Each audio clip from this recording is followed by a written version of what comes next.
Hey boat lovers, it's Gracie with WTI, and it's that sad time of the year where we have to deep clean our boat and winterize it for the season. And this year we decided to give this vinyl cleaner a try from Better Boat, and we have actually been really pleased with the results.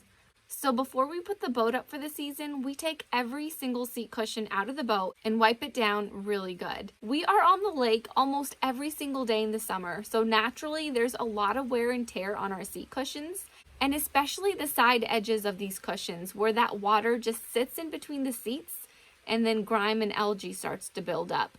And we have actually tried a lot of different cleaners to get these stains out, and so far we've actually been really happy with this one from Better Boat.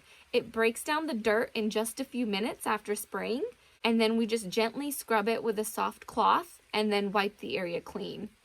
And we actually got the vinyl protectant from Better Boat as well. So after we're done deep cleaning with the vinyl cleaner, then we spray some of this vinyl protectant on to really condition our seats and to help protect them even more.